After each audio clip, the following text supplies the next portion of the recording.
주시는 말씀은 모든 시선을 하나님께 맞추라입니다.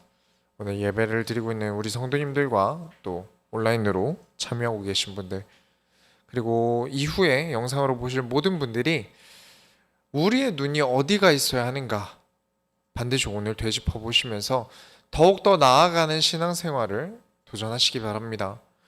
서론으로 들어갑니다.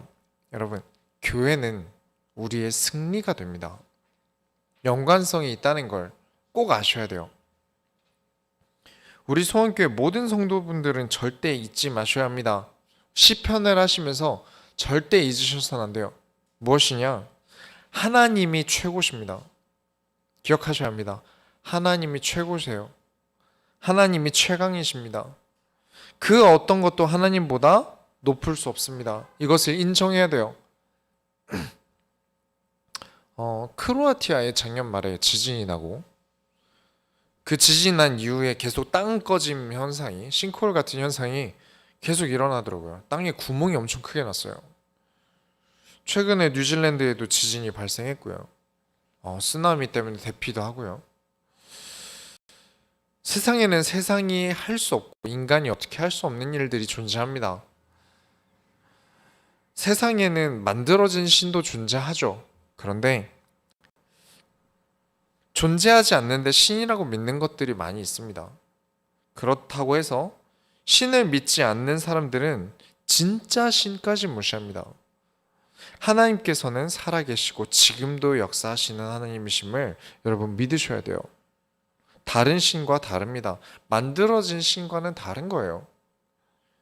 그러니 우리는 하나님께 의지해야 하고요. 하나님께 피해야 하고 하나님 우리를 도우셔야만 살아갈 수 있다는 걸 우리가 지금 시편을 해오는 내내 확인하고 있어요. 그렇다면 어떻게 해야 우리가 하나님께 의지하고 살아갈 수 있을까요? 시편 20편을 보시겠습니다. 시편 20편 2절부터 3절을 보시면 성소에서 너를 도와주시고 시온에서 너를 붙드시며 네 모든 소재를 기억하시며 내 번제 받아주시기를 원하노라. 교회를 말합니다. 이것은 성전과 교회를 얘기하는 거예요. 여러분, 교회라는 것이 얼마나 큰 축복인지 아셔야 합니다. 2018년도에 엄청 이제 힘든 일들을 많이 겪고 저 스스로가, 그리고 너무나 부패하고 더러운 현실을 보면서 하나님이 계속 개척을 하라고 이렇게 떠미셨었던 때가 있어요. 근데 저는 너무 두려웠어요. 당시에 저는 결혼도 안 했고요. 그리고 전도사였어요. 그때 당시에 전도사였어요. 그리고 모아둔 돈도 없고요. 현실은 막막했어요. 그래서 저는 못합니다. 제 수준에 무슨 개척입니까 하고 버티는데 사건 사고가 끊이질 않는 거예요. 안 좋은 일들이 계속 생겼어요. 근데 그냥 안 좋은 일이 생겼다가 아니라 개척을 할 수밖에 없는 안 좋은 일들이 생겼어요. 그래서 결국 항복을 하고요. 그래, 하나님이 원하시는 대로 하자, 해보자 하면서 도전하기로 하면서 2019년도에 모든 걸 속행했어요. 2019년도에 어떤 일이 있었냐면 제가 개척을 하고요. 1월에 이제 6월에는 무슨 일이 있었죠? 제가 결혼을 했어요. 그리고 10월에는 목산수를 받았고요. 12월에는 개척 설립 예배를 드렸어요. 다른 사람들은 이걸 한 5년, 10년에 한 번씩 하는데 저는 이걸 1년에 다 몰아서 했단 말이에요. 다른 사람들은 또 천천히 하라고 얘기해 주시는 분들도 계셨어요. 저도 부담이 되기도 했고요. 근데 하나님 그렇게 끌고 가셨어요. 그런데 딱 2020년도가 돼서 팬데믹이 생겨버렸죠. 정말 많은 것들을 피해갔습니다. 그때 한 번에 몰아서 하지 않았으면 엄청 힘들었을 거예요. 큰 일들을 겪었을 거예요. 그때 당시에 제가 겪는 일이 큰 일인 줄 알았는데 그냥 가랑비 맞은 거였어요. 그 위에 엄청난 쓰나미가 올라올 줄 몰랐던 거죠. 다른 부교육자들 얘기도 들어보니까 시기가 늦었어요. 당분간 개척은 꿈도 못 꿔요. 지금 개척을 하는 건 완전 자살행위예요. 또 어떻게 개척합니까? 보통 자기가 있던 교회 성도들 끌고 나와서 개척하시는 분들이 많아요. 아니면 밖에서 전도를 해야 개척을 하겠죠. 근데 지금 교회에 성도가 없어요. 코로나가 터진 이후로. 끌고 나올 성도가 어디 있습니까? 그냥 성도도 없어요. 나가서 전도를 한다고요? 지금 사회적 거리두기를 해야 되는 시기에 나가서 사람을 붙잡고 전도한다는 건 불가능에 가까워요. 개념 없다고 욕을 먹겠죠. 요즘에 또 결혼식에 가보니까 50명 이상은 못 들어가요. 그러다 보니까 안에 못 들어가니까 그냥 돈만 보내요. 어차피 못 들어가는 거 이러면서 50명으로 제한을 해놨더라고요. 또 지금 목산수를 받아도요. 축하받기가 힘들어요. 부담스럽기도 하고 교회 입장에서도 부담스러워서 목산수를 미루는 교회들이 많다고 하더라고요. 부교육자에게 목산수를 줘야 되는데 금액적이나 여러 가지 환경적인 요인들 때문에 계속 미룬다고 하더라고요. 저는 그 모든 걸 2019년도에 몰아서 했어요. 엄청 감사한 일이죠. 지금 현실을 보니까 그때 엄청 감사합니다. 저 한 사람의 이야기만 해도 그런데 다른 개척 설립 우리 멤버들 분들도 마찬가지일 거예요. 일일이 설명드리지 않겠습니다. 이게 교회예요. 교회라는 것은요, 여러분이 세상에서 쏟아지는 큰 쓰나미와 큰 재앙을 피하는 곳입니다. 그래서 여러분에게 교회가 꼭 필요한 거예요. 그 사람들에게 어떤 일이 일어나냐? 시편 20편 4절부터 5절에 네 마음의 소원대로 허락하시고 네 모든 계획을 이루어 주시기를 원하노라. 소원뿐만입니까? 5절에 우리가 너희 승리로 말미암아 개가를 부르며 우리 하나님의 이름으로 우리의 깃발을 세우리니 여호와께서 내 모든 기도를 이루어 주시기를 원하노라. 교회만이 이 응답을 여러분에게 줄 수 있어요. 교회만이 여러분의 소원을, 교회만이 여러분의 기도에 응답할 수 있는 장소입니다. 그래서 여러분, 교회가 얼마나 소중한지 아셔야 돼요. 그래서 교회에서 하나님이 주시는 힘을 얻고 기도함으로 함께해서 세상에서 승리하게 될 것을 믿습니다. 오늘도 시편을 보시면서 하나님과 함께함이, 교회와 함께함이 얼마나 큰 축복인지 꼭 깨달으시기 바랍니다. 본론으로 들어갑니다. 시편 20편을 계속해서 더 보겠습니다. 그들은 비틀거리며 엎어지고 엎드러지고 우리는 일어나 바로 서도다. 다룰 내용이 있어서 20편 이후의 장들을 좀 볼게요. 6절을 보시면 여호와께서 자기에게 기름 부음 받은 자를 구원하시는 줄 이제 내가 아노니 그의 오른손에 구원하는 힘으로 그의 거룩한 하늘에서 그에게 응답하시리로다.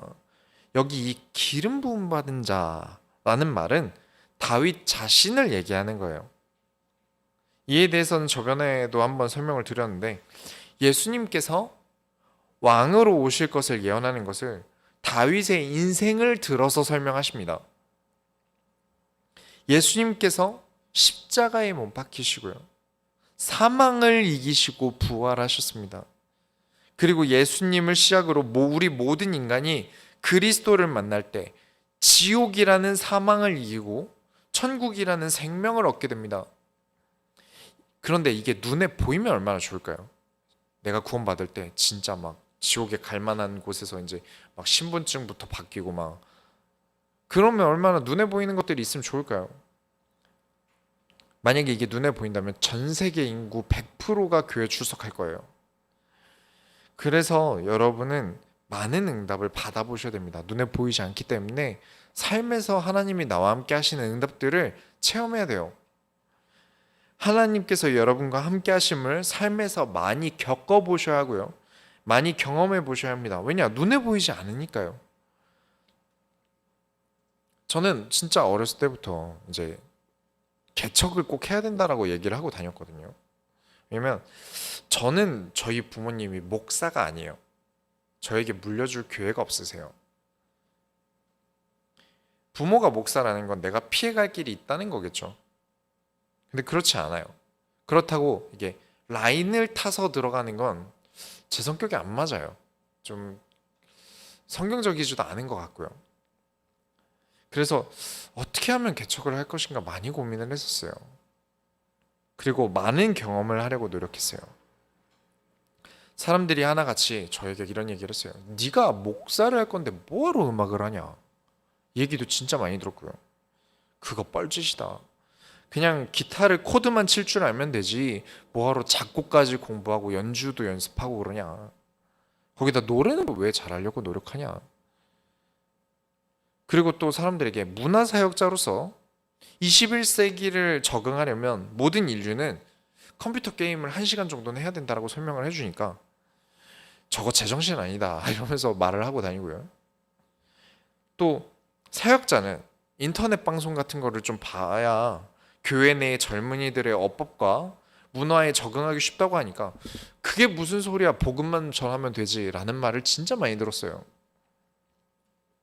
온갖 말을 다 들었는데 최근에 목사님들을 좀 만났어요. 목사님들을 한 2차례 걸려서 이렇게 좀 만나 뵀는데 하나같이 하시는 말씀이 저를 좀 부러워하세요. 왜 부러워하나 물어보니까 전도는 아는 지식을 가지고 얘기하겠는데 그 다음부터는 무슨 말을 해야겠지 모르겠대요. 팬데믹 사태가 터지고 나서 이게 너무 물밑으로 드러나는 거예요. 젊은 사람들 만났을 때 아무 말도 못 하겠다는 거예요. 그러다 보니까 교회는 젊은 사람들이 점점 줄어들고, 그래서 교회는 한계가 계속 오고, 이 고민을 하시는 분들이 많더라고요. 근데 저는 이런 일들을 하면서 음악도 하고 또 온라인 세계도 열심히 살고 있고 그러면서 말씀을 가지고 참 많은 것들을 경험했습니다. 그냥 경험했다가 아니라 하나님의 말씀과 동행함으로 이것들을 겪었어요. 계속해서 도전하고 하나님이 내게 맡기신 일을 내가 어떻게 하면 잘할 수 있을까 고민했어요. 하나님이 그 문화 속에서 얼마나 저에게 많이 역사하셨는지 다 설명하면 에피소드가 끊임이 없어요. 밤새야 돼요. 20장 7절에 어떤 사람은 병거, 어떤 사람은 말을 의지하나 우리는 여호와 우리 하나님의 이름을 자랑하리로다. 병거 가진 사람은 병거를 자랑하겠죠. 어떤 사람은 이제 내 말은 원블러드다, 최고급 말이다 자랑하겠죠. 그런데 그 병거를, 그 말을 가질 때 하나님 없이 가진 사람들과 다르게 그 모든 걸 가지게 하신 하나님의 이름을 자랑하게 될 겁니다. 여호와의 이름을 자랑하게 될 거예요. 저는 믿습니다. 제 인생 하나님이 그렇게 이끌어 오시면서 저는 제가 했다고 말할 수가 없어요. 제가 선택했으면 이렇게 못했을 거예요. 하나님이 계속 그렇게 끌고 오셨어요. 그리고 이제 그렇게밖에 말할 수 없죠. 하나님이 하셨습니다. 개척 하나님이 하셨고요. 교회를 지금까지 이끌어 오게 하신 거 하나님이 하셨어요. 제 능력으로는 여기까지 못 와요. 앞으로도 그럴 거고요. 근데 사람들은 자랑하겠죠. 내 병거가, 내 말이. 그 사람들이 어떻게 되겠습니까? 20장 8절에 그들은 비틀거리며 엎드러지고 우리는 일어나 바로 서도다. 나를 자랑하고 하나님 없이 자꾸 뭔가를 얻으려는 사람들은 어딘가 한 곳이 계속 고장날 거예요. 몸이 아니에요. 마음이 고장날 것입니다. 양심상 알지 않습니까? 내가 이뤄놓은 것들이요, 다 운이 좋아서요. 사실은 아무것도 아닌 일에 우르르 무너질 것도 사실은 알고 있어요. 밖에 나가서는 자랑을 하겠지만 이게 어떻게 무너질지 장담할 수가 없어요. 이루면 이룰수록요, 내 마음에는 허무함과 두려움이 올 거예요. 그러나 우리는 하나님께서 지금까지 이루어 오신 것처럼 하나님께서 앞으로도 이뤄가실 것을 믿습니다. 그 차이점을 여러분 기억하셔야 돼요. 모든 것을 하나님으로 이루어가셔야 합니다. 하나님이 주신 응답의 블록을 쌓아가야 돼요. 그래야 견고해집니다.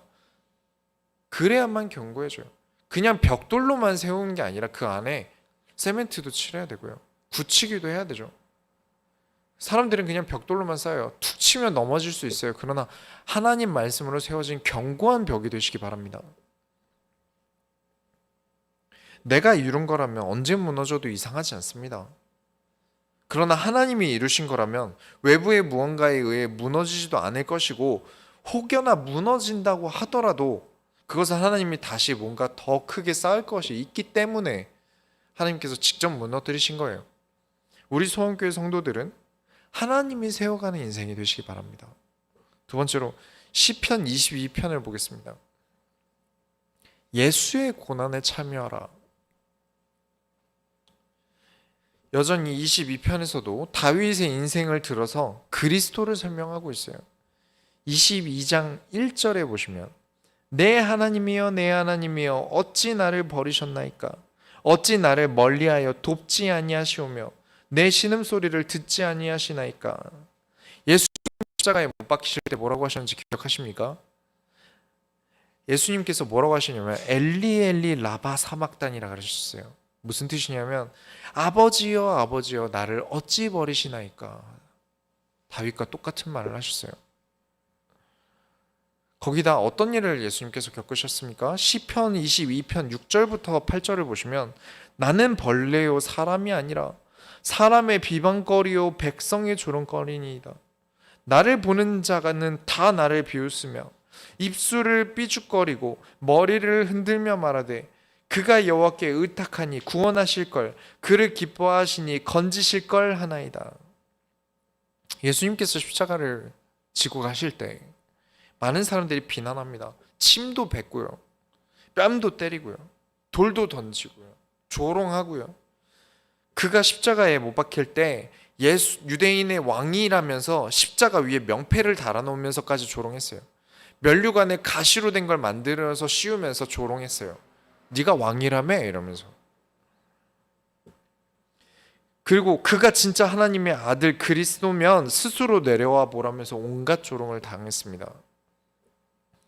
시편 22편 15절부터 16절에 내 힘이 말라 질그릇 조각 같고 내 혀가 입천장에 붙었나이다. 주께서 또 나를 죽음의 진토 속에 두셨나이다. 개들이 나를 에워쌌으며 악한 무리가 나를 둘러 내 수족을 찔렀나이다. 예수님께서 십자가에 못 박히실 때 목마르다 하시고 신포도주를 드셨습니다. 수족이 뭐죠? 손발이죠. 십자가에 못 박히실 때 예수님이 손목과 정강이에 못이 박히셨어야 했어요. 이렇게 예수님께서는 고난과 환난을 겪으셨는데 그럼 우리가 예수님의 환난에 동참한다, 예수님의 고난에 참여한다는 건 무엇일까요? 시간 정해놓고 아이고 예수님 이런 시간을 가지자는 건가요? 막 통곡을 할까요? 그것도 좀 이상하지 않습니까? 베드로전서 4장에 보면요, 예수님의 고난에 참여하라고 하는데 슬퍼하며 참여하라는 게 아니라 기쁨으로 참여하라고 합니다. 고난이라는 포장지에 쌓여 있지만 그 안에는 기쁨이 가득할 거예요. 왜냐? 그리스도께서는 부활하셔서 승리하셨습니다. 우리 역시도 그의 부활로 인해 즐거워해야 합니다. 택배가 오는데 가끔 박스가 마음에 안 들게 올 때가 있어요. 그쵸? 막 엄청 막 이상한 기름때 묻어 있고 올 때도 있고요. 그렇다고 버리실 겁니까? 택배 채로? 명품 립스틱을 해외 직구를 했는데 한 달 걸려 도착한 택배를 택배 박스가 더럽게 뭐 거뭇하게 뭐 묻어 있다고 그거 버리실 생각이십니까? 이건 슈레딩거 고양이 같은 거예요. 이 박스 안에는 구매 사기로 벽돌이 들어있을지 비싼 그래픽 카드가 들어있을지 명품이 들어있을지 박스를 까보기 전엔 몰라요. 그런데 그 박스를 까보기도 전에 버리는 건 바보짓이죠. 그런데 우리가 하나님께서 보내신 응답의 택배를 그냥 버려요. 왜냐? 고난이 항상 붙어 있거든요. 어려움이 있어요. 아까 제 인생을 두고 설명을 드렸지만 힘든 일도 겪어요. 하나님, 박스가 너무 싫어요. 박스가 너무 더러워요. 내가 이렇게까지 해야 돼요? 안 그래도 사는 거 머리 아픈데 그냥 버릴래요. 정말 바보 같은 행동입니다. 우리의 삶이 그리스도의 이름으로 살아간다는 건 반드시 고난과 동반합니다. 하나님 언제나 어느 정도의 교환을 가지세요. 큰 응답 주실 때는요, 커 보이는 문제도 주십니다. 그리스도의 십자가 사건은 어마어마하게 놀랍고 커다란 일입니다. 인류 누구도 할 수 없는 일을 대신 해주셨어요. 하나님이시나 인간에게 모범을 보이시기 위해서 구원이라는 큰 응답을 위해 상상도 못할 고난을 짊어지셨습니다. 그러나 구원이라는 큰 응답에 비해 이 고난은 작은 일이에요. 여러분, 고난에 기쁨으로 참여하시기 바랍니다. 이 박스 까보면 큰 선물이 기다리고 있다. 여러분이 말씀으로 살아가다 보면 힘든 일을 겪을 것입니다. 괜찮습니다. 그 힘든 일이라는 더럽고 지저분한 포장지를 뜯어내보기만 하면 비교도 안 될, 세상과 비교도 안 될 응답이 가득할 거예요. 그것이 고난에 참여하는 것입니다. 예수님께서 짊어지심으로 세상에 구원을 이루신 것처럼 나도 지금 겪는 일을 짊어지세요. 도망치지 마세요. 싸워 나가세요. 뜯어내셔야 합니다. 그렇게 한다면 세상에 하나님으로 나타나실 것입니다. 하나님이 빛나게 세상에 보이실 것입니다. 절대 어떤 것도 피하지 마시고 말씀을 통해 하나님이 주시는 선물을 많이 받으시기 바랍니다. 세 번째로 시편 23편을 보겠습니다. 여호와의 집. 가장 유명한 시편입니다. 시편 23편은 가장 유명해요. 여호와는 나의 목자시니 내게 부족함이 없으리로다. 이건 진짜 가게마다 교회 좀 다닌다는 가게 가면 항상 명패로 붙어 있어요. 시편 초반부는 거진 다 다윗의 시입니다. 그 이후부터 중반부로 넘어가면 다른 사람들의 시도 나와요. 그리고 대부분의 시가 좋을 때 나온 시가 아니라 지금 다윗이 쓴 시들은 다윗이 많이 힘들 때 쓴 시들이에요. 목숨의 위협을 받고 살기 위해 처절하게 도망을 다니던 때입니다. 그런데 이 시편 23편은 다윗이 지금 겪고 있는 삶과는 완전 반대로 적었어요. 여러분, 응답을 받았다는 게 무엇입니까? 돈이 생겼어요. 애인이 생겼어요. 우리 애가 대학을 잘 갔어요. 뭐든지 응답이긴 합니다만, 그런데 어떤 돈이든 어떤 좋은 일이든 이걸 응답이라고 말할 수 있는 데는 전제 조건이 있습니다. 어떤 물질적인 응답 이전에 내가 하나님께로부터 확신을 얻어야 돼요. 다윗의 이전 시들을 생각해 보세요. 처음에는 엄청 비관적이에요. 막 어렵습니다. 죽는 게 나을 것 같고 너무 힘들고, 그렇게 시가 시작이 되더라도 그 이후에는 하나님께서 나를 건지실 것이다. 그가 의인을 살피실 것이다. 기도의 끝에서는 하나님의 구원을 확신합니다. 이 사람이 응답받을 자격이 있어요. 내가 하나님을 믿는 만큼 하나님은 그 믿음에 답하세요. 저는 믿음이 없습니다. 하나님이 믿음을 안 주셨어요. 하나님이 저에게 뭔가 큰 일을 하셔야 제가 믿을 것 같아요. 아니요. 하나님은 구원을 얻을 수 있는 정도만 주셨어요.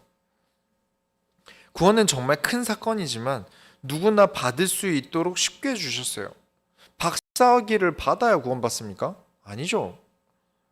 순자산 1억 이상만 구원받는다고 돼 있나요? 아닙니다. 유치원생이라도 구원받아요. 그러니 작은 믿음부터 하나님께 드려나가면서 큰 응답에 도전해 가는 겁니다. 큰 믿음을 쌓아가면서 큰 믿음까지 가는 거예요. 물론 하나님이 갑자기 크게 주실 때도 있어요. 그러나 내가 그걸 바라면서 살면 안 돼요. 그리스도는 전부입니다. 아까 설명드렸죠. 하나님 그 자체가 이 땅에 오셔서 구원을 주신 일이에요. 그 전부를 주셨는데 그것도 모자라서 나에게 어마어마한 물질적인 응답을 주셔야 믿겠다. 글쎄요, 그렇게는 안 될 겁니다. 여호와는 나의 목자시니 내게 부족함이 없으리로다. 상황은 힘들어요. 도망다니던 중이에요. 곧 죽을 위기 속에 있어요. 그런데 다윗은 이렇게 말합니다. 여호와는 나의 목자시니 내게 부족함이 없으리로다. 하나님, 저는 하나님으로 충분합니다. 그리고 내게 모자란 게 있다면 하나님이 채우실 줄 믿습니다. 왜냐? 나는 4절을 보시면 내가 사망의 음침한 골짜기로 다닐지라도 해를 두려워하지 않을 것은 주께서 나와 함께 하심이라. 주의 지팡이와 막대기가 나를 안위하시나이다. 하나님이 함께 하시니까 내가 부족한 게 있다면 채워주실 것 믿습니다. 당장 사망의 음침한 골짜기로 곧 들어갈 것 같은 상황이에요. 잠깐 쉴 틈이 있어서 쉬고 있지만 또 미친 듯이 산을 넘어 도망 다녀야 돼요. 잠시 쉬는 동안 시를 쓰고 있지만 곧 다시 군대들을 피해 도망 다녀야 돼요. 그러나 해를 두려워하지 않을 것은, 도망친다는 현실에서는 벗어나지 못하지만 그러나 해를 두려워하지 않을 것은 주께서 나와 함께 하심이라. 역시 하나님이 최고십니다. 다른 데 의지할 때를 찾아볼까도 싶지만 역시 저는 하나님을 찾는 게 속 편합니다. 6절을 보시면 23장 6절에 내 평생의 선하심과 인자하심이 반드시 나를 따르리니 내가 여호와의 집에 영원히 살리로다. 하나님이 내게 선하심과 인자하심을 베푸려면 전제 조건이 무엇입니까? 내가 여호와의 집에 영원히 살리로다. 하나님이 나와 함께 하셔야 돼요. 하나님과 함께 한다는 거대한 표현을 무엇으로 말합니까? 내가 여호와의 집에 영원히 살리로다. 단순히 죽어서 가는 곳을 천국이라고 알고 계시면 안 돼요. 내가 살아가는 지금이 천국이셔야 합니다. 천국이 어디 있다고 생각하십니까? 하늘에요. 그러면 우리보다 새들이 하나님과 더 가까운 존재예요. 금은 보화가 가득한 곳이 천국입니까? 금과 은이 그렇게 많으면 돌이 더 귀해요. 그럼 그냥 돌이 보석이 될 거예요. 그게 무슨 가치가 있겠습니까? 천국의 정의는 하나님이 함께하는 곳이에요. 어디든 하늘나라가 되시는 이유는 하나님이 나와 함께하는 곳이 천국이라서 그렇습니다. 그리스도께서 이 땅에 사역을 하실 때 그때마다 하실 때마다 하셨던 말씀이 보라 천국이 가까이 왔느니라. 무슨 말일까요? 시기적으로 천국에 갈 시기가 왔다? 그러면 예수님이 오시기 전 사람들은 다 지옥에 갔겠네요? 예수님이 천국입니다. 그리스도가 우리의 천국이에요. 가까이 왔다지 않습니까? 우리가 전에 몇 번 다룬 것이지만 시간이란 건 공간이에요. 우리는 공간을 아주 작은 조각으로 계속 나열해서 보고 있을 뿐이지 하나님은 그 시간에 구애받지 않으시는 분이세요. 성경을 볼 때마다 시기를 궁금해 하시는 분들이 많은 것 같아요. 종말이 언제 오냐, 예수님 언제 재림하냐, 여기 관심 있는 분들이 꽤 많아요. 너무 크게 관심 안 가지셔도 됩니다. 왜냐? 우린 지금도 그리스도와 함께 하고 있습니다. 예수님 언제 재림하시는지 왜 궁금하시죠? 지금 우리와 함께 하시는데요. 예수님은 어떤 시간을 두고 천국이 왔다고 설명하신 게 아니에요. 하나님이 계신 그곳이 천국이다. 그리스도가 나의 이미 천국의 문이고 그리스도 안에 들어가면 이미 거기서 천국이다. 완전 극단적으로 상황이 안 좋고 힘든데도 다윗은 그 속에서 천국을 누립니다. 하나님이 계신 곳에 영원히 살겠다. 그 사람이 물리적인 응답도 받을 자격이 있는 사람이에요. 결론을 내리겠습니다. 시편 24편은 신학적으로 굉장히 중요한 시입니다. 하나님의 절대 주권을 설명할 땐 이걸 빼놓고 얘기할 수 없어요. 24장 1절에 땅과 거기에 충만한 것과 세계와 그 가운데에 사는 자들은 다 여호와의 것이로다. 아멘. 사람들은 말은 그렇게 해요. 하나님은 절대 주권자시다. 근데 정작 삶에서 사람들이 믿지 않습니다. 하나님이 나에게 문제를 주셨다고 인정하기 싫으니까 사단 탓만 하는 사람도 있고요. 하나님이시면 내가 원하는 대로 좀 해주셔야지 어떻게 나한테 그럴 수 있냐, 내가 뭐 큰 거 말했냐 이러면서 탓하시는 분들도 계세요. 그런 생각들이 든다면 먼저 생각하셔야 되는 게 있습니다. 오늘 결론을 내리면서 얘기를 드리는데, 정말 내가 교회를 사랑했는가? 하나님이 사랑하는 이 교회를 나도 사랑했는가? 내가 정말 교회를 통해 하나님을 매주 만나고 함께하면서 승리할 생각을 하고는 있었는가? 내가 하나님만 바라보고 하나님께 시선을 돌리지 않고 나아갔던가? 아니면 세상이 흔들거린다 그래서 나도 같이 비틀거렸는가? 예수의 고난에 참여하고 그리스도로 기뻐했는가? 여호와만으로 만족하며 살았는가? 결국 무엇을 말합니까? 내 모든 시선이 하나님을 떠나지 않았는가? 이런 기본적인 게 안 되고 어떻게 하나님께 응답을 받으려 합니까? 하다못해 은행 가서 카드 하나 발급받는데도 내야 하는 서류가 몇 갠데요. 그 많은 걸 내가 거쳐가야 하는 건 당연하고, 하나님은 마치 내 종이고 내 노예처럼 내가 원하는 대로 시키는 대로 해주셔야 정상입니까? 아니요. 인간은 하나님께 드리는 존재예요. 받는 존재라고 생각하시면 안 됩니다. 그게 자존심 상하는 일이라고 생각하십니까? 아니요. 아까도 말씀드렸다시피 하나님께서는 전부인 그리스도를 주셨습니다. 평생 갚아도 못 갚을 크신 일을 사람들은 아무 감각도 없고 그저 주세요만 하고 있어요. 우리 소원교회는 그런 성도가 절대 없길 바랍니다. 어제 어떤 성도님이 이제 사업을 시작하셔서 이렇게 개업 예배를 드리러 갔어요. 그래서 스가랴 2장 말씀을 가지고 하나님의 말씀을 전달했습니다. 이 스가랴서는 이스라엘 백성이 포로로 우르르 다 잡혀서 끌려갔었어요. 그러다가 해방되어서 다시 고향 땅으로 돌아온 사람들의 이야기입니다. 다시 고향에 올 때는 무슨 마음이었을까요? 다시 잘 살아보자. 한번 잘 살아보고 한번 또 읽어 나가보자 하는데 주변의 방해가 너무 심한 거예요. 아무것도 할 수가 없어요. 다른 나라들이 계속 괴롭혀요. 그래서 점점 이스라엘 백성들이 포기하기 시작합니다. 아, 이젠 안 되나 보다. 할 수 없나 보다. 그만해야 할까? 이런 때에 하나님께서는 스가랴라는 선지자를 부르셔서 이런 말씀을 주세요. 스가랴서 2장 1절을 보시면 내가 또 눈을 들어 본즉 한 사람이 측량줄을 그의 손에 잡았기로. 이 측량줄이 뭐냐면 당시엔 줄자나 이런 자가 없기 때문에 일정하게 정해진 자를 가지고 길이를 쟀어요. 측량하는 이유가 뭘까요? 뭔가 새로운 사업을 일으키기 위해 시작하는 거겠죠. 건물을 짓든 농사를 하든 뭔가 준비해야 될 게 있으니까 재는 거예요. 그래서 스가랴가 물어봅니다. 어디로 측량을 하러 갑니까? 물어보니까 2절에 그가 내게 대답하되 예루살렘을 측량하여 그 너비와 길이를 보고자 하노라 하고 말할 때, 예루살렘이 어디냐면 성전이 있는 곳입니다.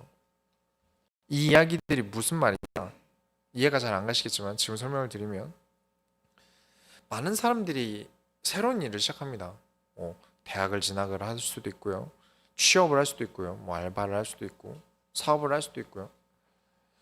그런데 잘 안 될 때가 있어요. 그럼 이유를 고민하죠. 사람이 부족해서 그런가? 내가 머리가 나빠서 그런가? 물건에 하자가 있나? 많은 고민을 하는데 가장 중요한 고민을 하지 않아요. 무엇이냐? 하나님께서 시작하셨는가? 하나님께서 측량을 시작하셨는가를 고민하지 않습니다. 하나님이 손 대지 않으면 아무것도 될 수 없어요. 하나님께서 시작하셔야 합니다. 시편 24편 2절부터 3절에 여호와께서 그 터를 바다 위에 세우시며 강들 위에 건설하셨도다. 여호와의 산에 오를 자가 누구며 그의 거룩한 곳에 설 자가 누구인가? 모든 것은 하나님이 시작하셔야 됩니다. 왜냐?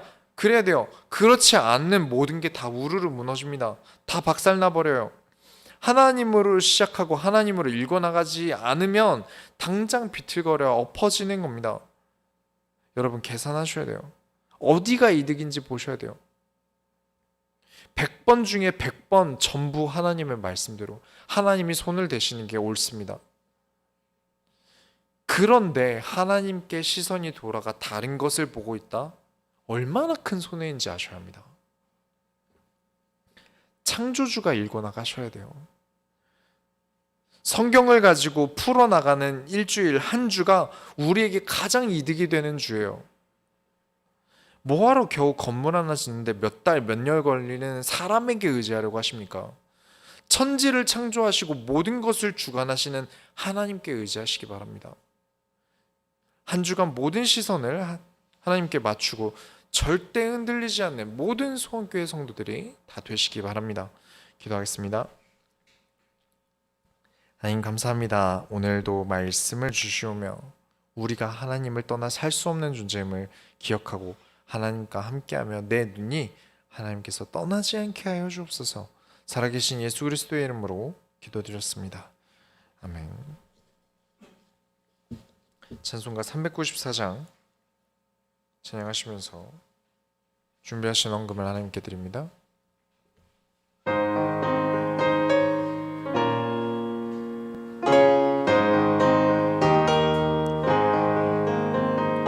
이 세상의 친구들 나를